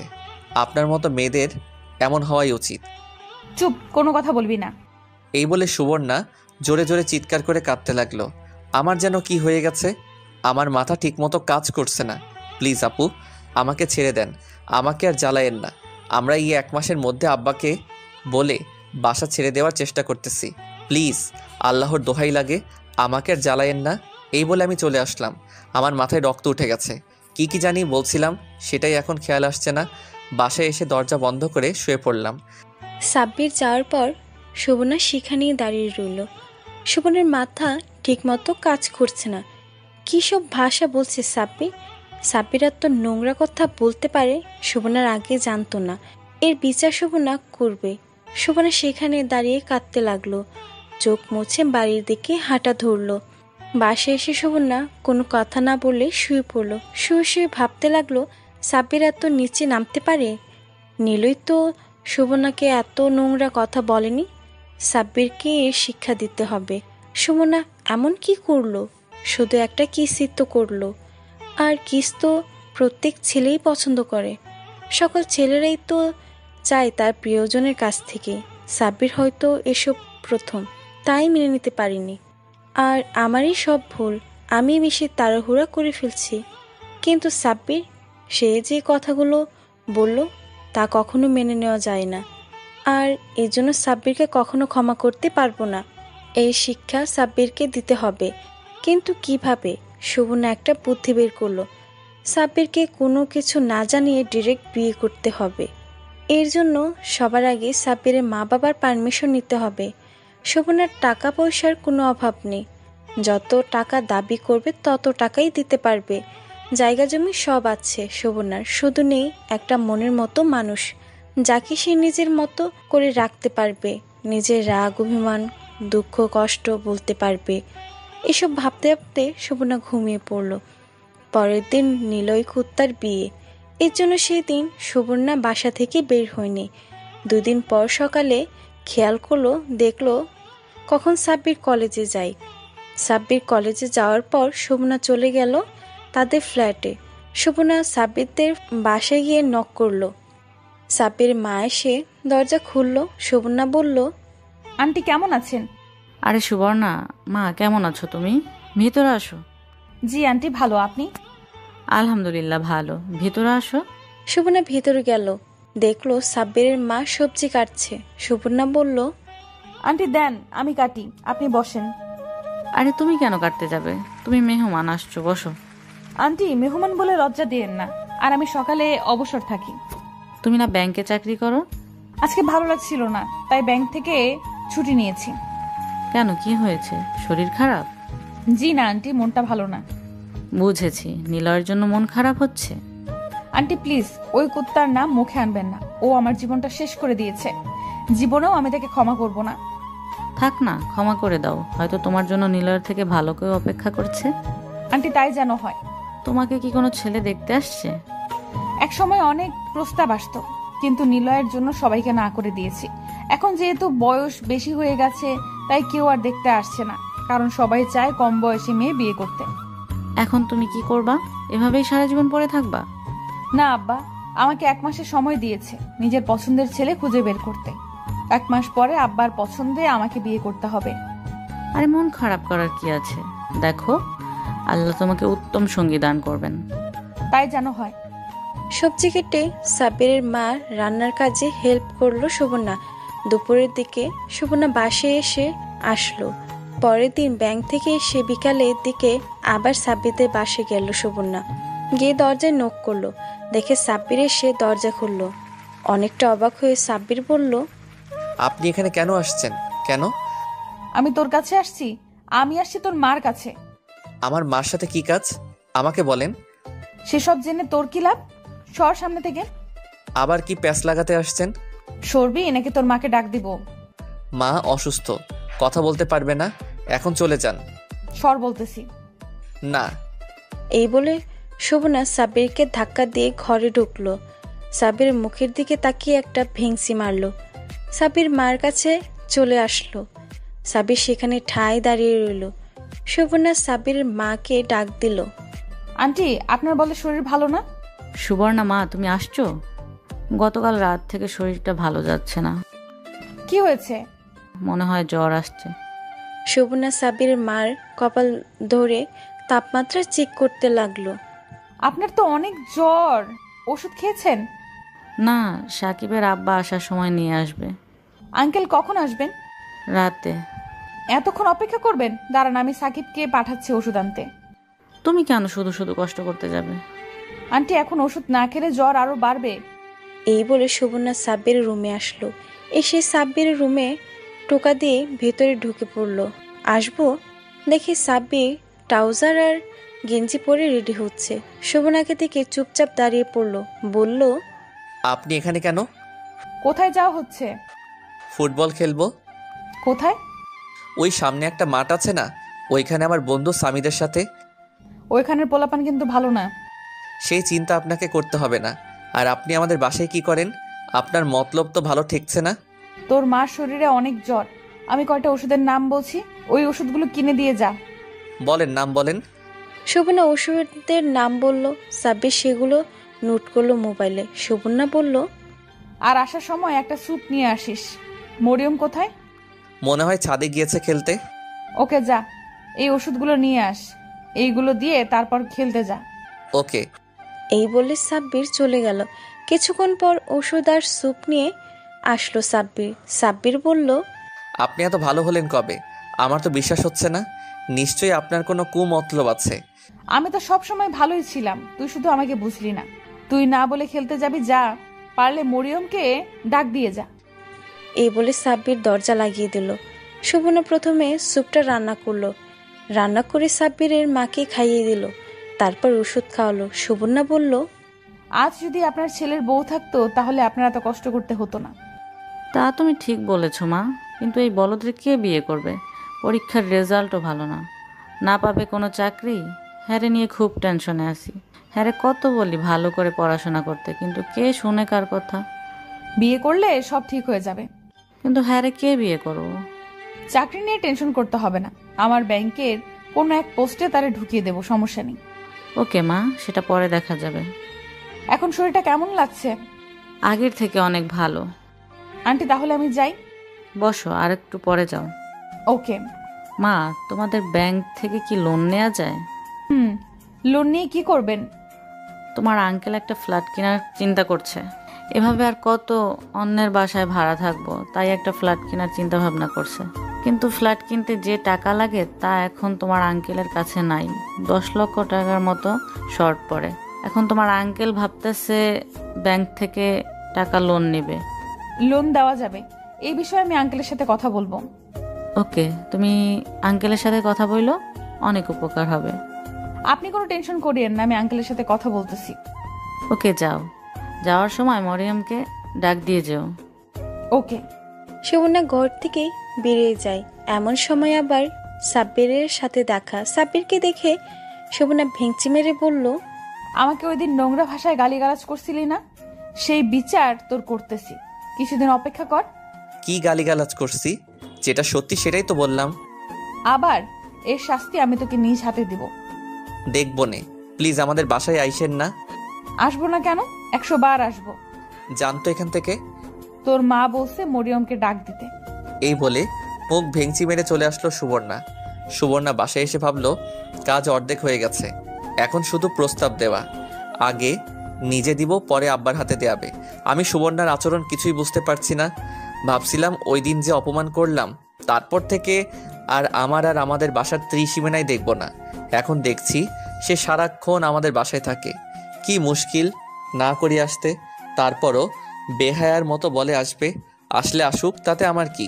এদিকে আমার পরীক্ষা চলছে, পরীক্ষা কেন জানি ভালো হচ্ছে, মনটাও খুব ভালো। রাতে আমরা সবাই একসাথে বৈশা খাইতেছি। মা বলল, তোর আব্বা একটা ফ্ল্যাট কিনতেছে। কোথায়? ওই যে সামনে দেখছোস না, একটা নতুন বাড়ি হচ্ছে, ওটাতে। বাড়ি বানানোর প্রায় কমপ্লিট, আর বোধহয় 2-3 মাসের মতো লাগবে। কিন্তু টাকা কিছু শর্ট পড়ে, সেই টাকা ব্যাংক থেকে লোন নিব। পাশের বাড়ির সুবর্ণার সাথে কথা বলছি, ও বলছে তাদের ব্যাংক থেকে দেয়া যাবে। লোন নেওয়ার কি দরকার? দেশের বাড়ি থেকে জায়গা বিক্রি করলেই তো হয়। ওই একই, দেখা যাক। আগে সুবর্ণার সাথে কথা বলি, দেখি কি বলে। বুঝে হয় নেব, না হলে অন্য ব্যবস্থা করতে হবে। আমি ভাবলাম ভালোই হবে, নিজেদের একটা পার্মানেন্ট বাসা থাকলে। কিছুদিন পর পর বাসা চেঞ্জ আর ভালো লাগে না। আমি খেয়ে দিয়ে রুমে এসে পড়তে বসলাম। পরীক্ষা খুব ভালো করতে হলো। পরদিন পরীক্ষা দিয়ে আসার সময় নিলয় ভাইয়ের সাথে দেখা। নিলয় ভাই বলল, সাকিব, কি খবর, কেমন আছো? জি ভাই, ভালো। ইদানিং দেখতাছি সুবর্ণা তোমাদের বাসায় খুব আসা যাওয়া করতেছে, কারণটা তুমি জানো? না ভাই, মার সাথে দেখা করে ব্যাংক সম্পর্কে কি যেন কথা, এগুলো তেমন কিছু জানি না। ওরে বেশি প্রশ্রয় দিও না, তোমার জীবন শেষ করে ফেলবে। কিন্তু ভাই, আমি শুনলাম আপনার সাথে তার বিয়ে হওয়ার কথা, কিন্তু বিয়ে দেখি হলো না। আরে ওই মেয়েটাকে কে বিয়ে করতে যাবে? সে আমার জীবনটা শেষ করে দিয়েছে। সে এত পরিমাণ জ্বালিয়েছে আমারে, তা বলে শেষ করা যাবে না। আমি ভাবছিলাম বিয়ের পর জানি আমার কি করবে, সেই ভাই আমি তাকে বিয়ে করি নাই। কিন্তু ভাই, আমরা তো শুনলাম বয়স বেশি হওয়ার কারণে আপনি তাকে বিয়ে করেননি। সেটাও একটা কারণ আছে, কিন্তু সে আমাকে খুব প্যারা দিত। কিন্তু তার কাছে আপনি সারা জীবন ঘৃণার পাত্র হয়ে থাকবেন। আরে ছোট ভাই, জীবনে এরকম সমস্যা কিছু আসবেই, সেটা কোনো প্রবলেম না। তোমাকে আমি একটা সাজেশন দেই, তাকে সবসময় এড়িয়ে চলবা, না হলে তোমার জীবন শেষ করে দিবে। ওকে ভাই। আমি বাসায় আসলাম, এসে দেখি সুবর্ণা মার সাথে জমি আড্ডা দিচ্ছে। আমি আমার রুমে চলে আসলাম। নিলয় ভাইয়ের কথাগুলো মনে পড়ছে। সে খুব প্যারা দেয়, সেটা ঠিক, কিন্তু বয়স কোনো ফ্যাক্টর না। আমি বুঝতে পারছি না সুবর্ণা চাচ্ছেটা কি। সারাক্ষণ মার সাথে থাকে। দূর, সেসব দেখে লাভ নাই। আমি আমার মতো থাকি। পরীক্ষা শেষ হলো, পরীক্ষা সবগুলো ভালো হলো। মনটাই অন্যরকম লাগছে। কলেজ থেকে ছুটি পাওয়া গেছে। এখন ভাবছি কিছুদিন শান্তি মতো রেস্ট করতে পারবো আর ঘুরতে পারবো। পরীক্ষা যেদিন শেষ করলাম, পরদিন আব্বা এসে বলল, কিরে, তোর তো পরীক্ষা শেষ, যা তো গ্রামের বাড়ি থেকে ঘুরে আস। কেন, সেখানে কোনো কাজ আছে? জমিগুলো দেখে আসবি। মোট কতটুকু জমি আছে সেগুলো মাপতে হবে আর হিসেব করতে হবে। কত লক্ষ টাকা জমি আছে, ফ্ল্যাটের জন্য টাকা বের করতে হবে। তাই চিন্তা করলাম জমিটুকু বিক্রি করে ফেলি। কখন যাব? এখন চলে যা। আজকে সারা রাত থাইকা পরের দিন সন্ধ্যায় সেখান থেকে রওনা দিস। ওকে, আমি রেডি হয়ে দেশের বাড়ির উদ্দেশ্যে রওনা দিলাম। শোভনা পরের দিন ঠিক করলো সাব্বিরের মাকে বলবে। রীতিমতো দুপুরের পর শোভনা সাব্বিরদের বাসায় এসে হাজির। সাব্বিরের মা দেখে অনেক খুশি হলো। শোভনা বলল, এই নিন আন্টি। শোভনা আসার সময় শুটকি ভর্তা করে নিয়ে আসছিল। সাব্বিরের মা দেখে খুব খুশি হলো। শোভনা বলল, আন্টি একটা কথা বলার ছিল, কিন্তু সাহস হচ্ছিল না। সাহসের কি আছে? তুমি তো আমার মেয়ের মতোই, বলো কি বলবা। কি করে যে বলি। আরে বলো তো, লজ্জার কি আছে? আন্টি, সাকিবকে আমি বিয়ে করতে চাই। আন্টি শোভনার এমন কথা অপ্রস্তুত হয়ে যায়। কিছুক্ষণ শোভনার মুখের দিকে তাকিয়ে থাকে। শোভনা বোকার মেয়ের মতো মাথা নিচু করে বসে রইল। সাব্বিরের মা বলল, কিন্তু মা, সাকিবের তো বিয়ের বয়স হয় নাই। আন্টি, ওর বয়স কত? 22 হবে হয়তো। আন্টি, বিয়ে করার একদম পারফেক্ট। কিন্তু মা, সে এখনো পড়াশোনা করে। তোমাকে কি খাওয়াবে? তোমাকে খাওয়াবে কি? আর কবে না কবে চাকরি পায় তার কোনো ঠিক ঠিকানা আছে? আন্টি, আমি চাকরি করি, সেসব টেনশন আপনাকে করতে হবে না। কিন্তু মা, আসল কথা হলো সে তোমাকে পছন্দ করে কিনা। সে যদি তোমাকে পছন্দ করে তাহলে আমাদের বিয়ে দিতে প্রবলেম নাই। আন্টি, তার পছন্দ দিয়ে আমার কোনো কিছু আসে না। পছন্দ হলো আপনাদের হাতে। আপনি আর আঙ্কেল যদি হ্যাঁ বলে দেন, তাহলে সে কখনোই না করতে পারবে না। তারপরেও তার পছন্দ দেখা উচিত না? শোভনা কাঁদতে কাঁদতে বলতে লাগলো, আন্টি প্লিজ না করেন না। আব্বা কার কাছে জানি বিয়ে দেয়, তার কোনো ঠিক ঠিকানা নাই। এমনও হতে পারে আমার সারা জীবন কুমারী হয়ে থাকতে হবে। প্লিজ আন্টি, না করেন না। শোভনার চোখের পানি দেখে সাব্বিরের মা এসে শোভনাকে জড়িয়ে ধরল। শোভনা সাব্বিরের মাকে জড়িয়ে ধরে আরো জোরে জোরে কাঁদতে লাগলো। সাব্বিরের মা বলল, কেঁদো না মা, কেঁদো না। এর জন্য কাঁদতে হবে? আমি তোমার আঙ্কেলের সাথে কথা বলবো। শোভনার চোখের পানি মুছে বলল, প্লিজ আন্টি, না করেন না। আপনি তো আমার মায়ের মতো। আপনি কি আপনার মেয়ের এমন কষ্ট সহ্য করতে পারতেন? সুবর্ণা, আমি তো বলছি তোমার আঙ্কেলের সাথে কথা বলবো, আর সাকিবকে জিজ্ঞেস করি তার কি মত। প্লিজ আন্টি, সাকিবকে এই সম্পর্কে কিছু বলবেন না। কেন? আমি তাকে সারপ্রাইজ দিতে চাই। আমি এটা করতে পারবো।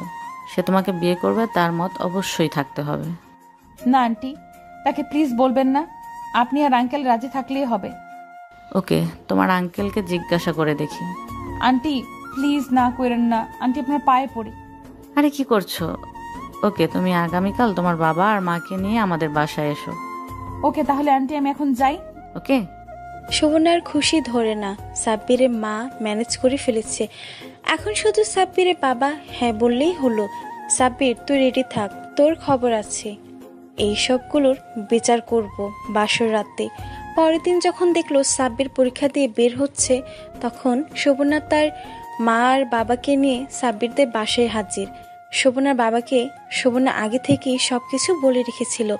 ভেতরে ঢুকে সালাম দিল শোভনা। আঙ্কেল কেমন আছেন? জি ভালো। আঙ্কেল, আমার আব্বা আর আম্মু। ভিতরে আসেন, ভিতরে আসেন। শোভনা আর শোভনার বাবা আর মাকে নিয়ে ভিতরে ঢুকলো। সাব্বির মা সবাইকে হালকা নাস্তা দিল। শোভনার আব্বু বলল, আমার মেয়েটা আপনার ছেলেকে বিয়ে করতে চায়, আপনার কি মত? সাকিবের মা আমাকে রাতে এই বিষয়ে বলেছে। এখানে আমার কি বলার আছে? বিয়ে করবে ওরা দুজন, ভবিষ্যতে সংসার করবে ওরা। এখানে আমি কি বলবো? এক্ষেত্রে সাকিব যদি রাজি থাকে, সাকিবের যদি সুবর্ণাকে পছন্দ করে, তাহলে আমার কোনো সমস্যা নেই। কিন্তু সুবর্ণা চাচ্ছে সাকিবকে না বলে বিষয়টা শেষ করতে। না, আমি সাকিবের মত না নিয়ে কোনো কিছু সিদ্ধান্ত নিতে পারবো না। পরে কোনো সমস্যা হলে সাকিব দুষবে আমাদের। আরে থাক না, সমস্যা হবে কেন? সুবর্ণা মা তো খুব ভালো একটা মেয়ে। ভালো মেয়ে সেটা তো জানি, এই সমাজ তার মতো ভালো মেয়ে পাওয়া মুশকিল। কিন্তু সাকিবের তো একটা মত প্রকাশের স্বাধীনতা আছে, তাকে অবশ্যই বলতে হবে। আপনি বললে সাকিব কখনোই না করতে পারবে না। জানি না করতে পারবে না, হেলে তো জিজ্ঞেস করতে হবে।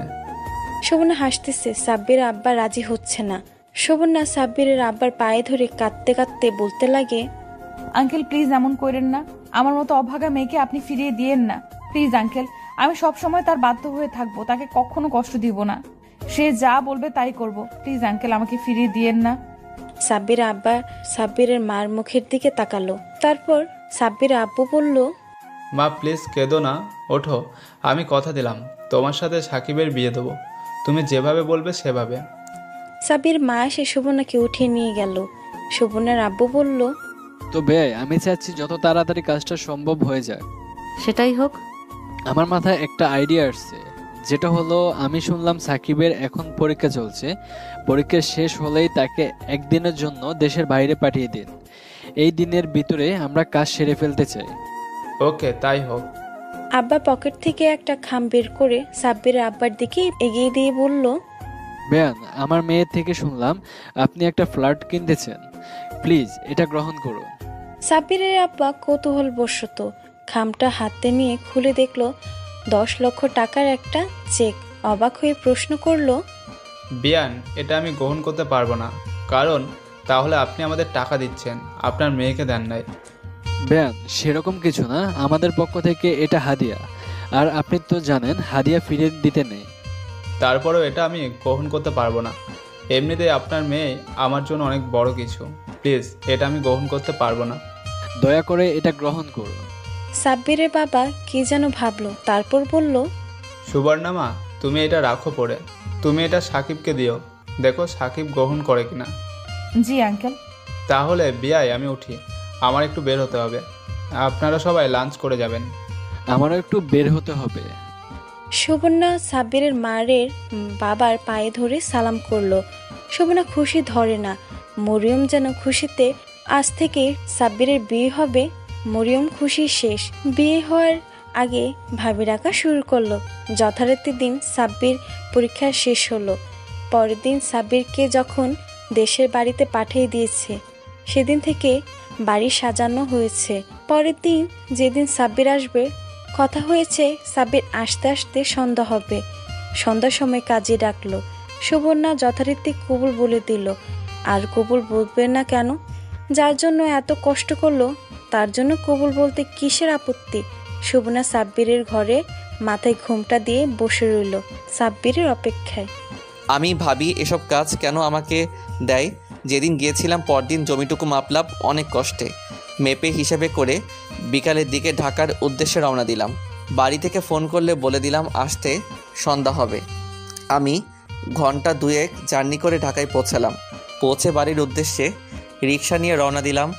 বাসায় পৌঁছে দেখি অনেক জুতা দরজা খুলে আছে।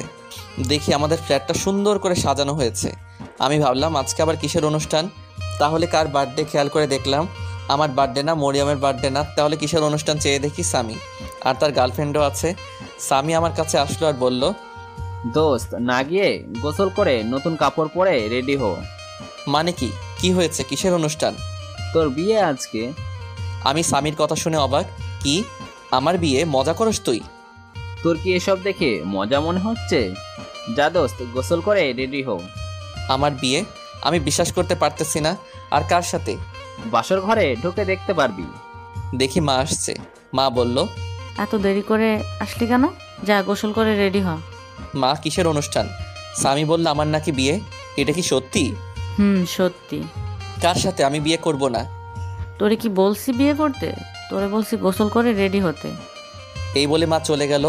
সামি বলল, দেখলি, যা এখন গোসল করে রেডি হ। এই বলে সামি একটা লুঙ্গি দিয়ে ধাক্কা দিয়ে বাথরুমে ঢুকিয়ে দিল। আমি বাধ্য হয়ে বাথরুমে ঢুকলাম। কি হচ্ছে কিছুই বুঝতে পারছি না। আমি বিয়ে করব না, তাই ভাবলাম আজকে সারা রাত বাথরুমে কাটিয়ে দিব। কিছুক্ষণ পর সামি ডাকাডাকি শুরু করলো, মাও ডাকাডাকি শুরু করলো। আমি বললাম, মা বিয়ে করব না। আর কার সাথে বিয়ে হচ্ছে সেটা বলো আগে। তুই বিয়ে করবি না, তোর ঘাড়ে করবে।